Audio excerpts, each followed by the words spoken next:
السلام عليكم ورحمة الله وبركاته. حامدا ومصليا ما بعد. قال الله تبارك وتعالى: أعوذ بالله من الشيطان الرجيم. بسم الله الرحمن الرحيم. يا أيها الذين آمنوا اتقوا الله وقولوا قولا سديدا. محترم سامعین و ناظرین، اس زبان کے ذریعے آنے والی آفتوں اور مصیبتوں میں ایک مصیبت یہ کہ بندہ اس زبان کے ذریعے چغلخوریاں کرے،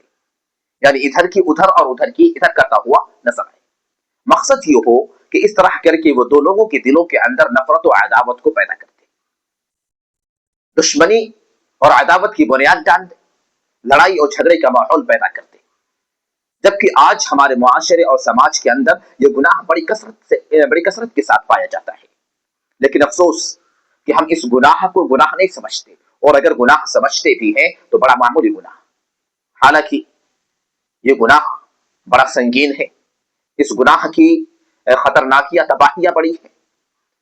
یہ گناہ جب اپنے اثرات کو معاشرے پر مرتب کرتا ہے تو اس کے اثرات سے یہ بات ظاہر ہوتی ہے کہ آیا اس گناہ کے انجام دینے کی صورت میں کتنی بڑی مصیبتیں اور کتنی بڑی آفتیں ہمارے معاشرے اور سماج کا حصہ ہو جایا کرتی ہیں۔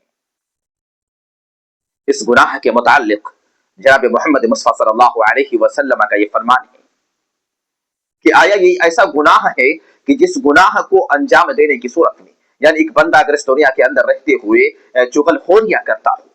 تو اللہ تبارک و تعالی اس کے قبر سے ہی اس کے عذاب کو شروع کر دیا کرتا ہے۔ جیسا کہ اللہ کے رسول جناب محمد مصطفیٰ صلی اللہ علیہ وسلم کا ایک بار دو قبروں کے پاس سے گزر ہوا، آپ صلی اللہ علیہ وسلم نے بیان فرمایا کہ انہما لیعذبان، کہ ان قبروں کے اندر انہیں عذاب دیا جا رہا ہے، وما يعذبان فی کبیر،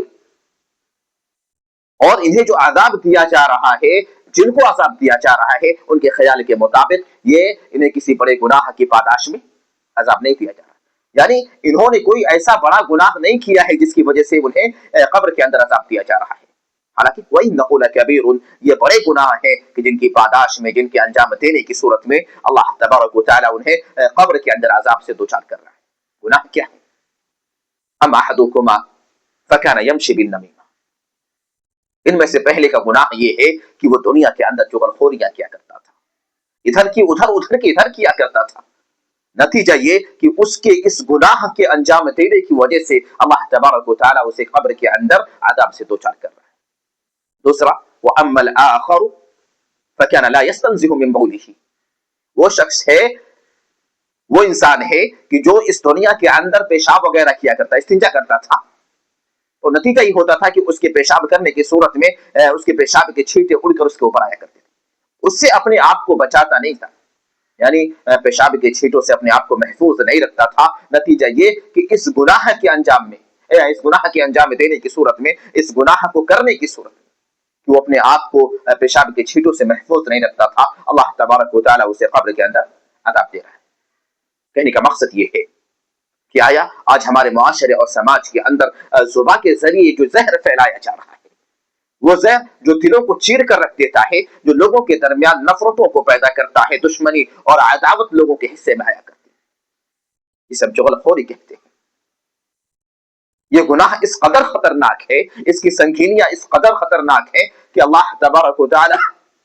اس گناہ کے انجام دینے کی صورت میں بندے کو قبر کے اندر عذاب سے دوچار کرے گا، اور آخرت میں بھی اللہ تبارک و تعالی اسے اس گناہ کی سزا ضرور دے گا۔ آئیے ایک حدیث مبارکہ کے ذریعے اس بات کا اندازہ کریں کہ چغلخوری کس قدر بڑا سنگین جرم ہے۔ اللہ کے حبیب جناب محمد مصطفیٰ صلی اللہ علیہ وسلم نے بیان فرمایا کہ لا يدخل الجنت نمام،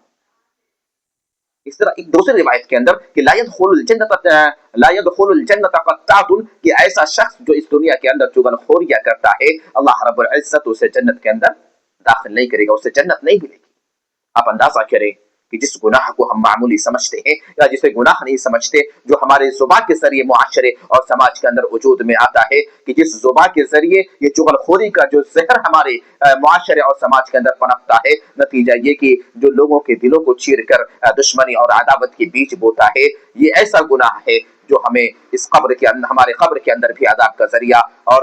سبب بنے گا، اور ایسا گناہ ہے جو اللہ تبارک و تعالیٰ کے جنت سے محرومی کا سبب بھی بنے گا۔ لہٰذا ہر ایک انسان کو خصوصی طور پر مسلمانوں کو چاہیے کہ وہ چغل خوری سے اپنی زبان کو پاک رکھیں، کیونکہ اس زبان کے ذریعے اگر یہ گناہ وجود میں آیا تو پھر یقین مانو کہ ہم اللہ کے یہاں اس زبان کے ذریعے آنے والی آفتوں اور مصیبتوں کا شکار ہو جائیں گے۔ لہذا ہم اللہ تبارک و تعالیٰ سے یہ دعا کریں کہ رب العزت تو ہمیں اپنی زبان کی حفاظت کرنے کی توفیق عطا فرما۔ رب العزت ہمیں زبان کے ذریعے اس طرح کے زہر جو ہمارے دلوں کو چیر دیتے ہوں، رب العزت ان تمام تر گناہوں سے، ان تمام تر زہر پھیلانے والے گناہوں سے تو ہم تمام تر اہل اسلام کو محفوظ فرما دے، آمین۔ السلام علیکم ورحمۃ اللہ وبرکاتہ۔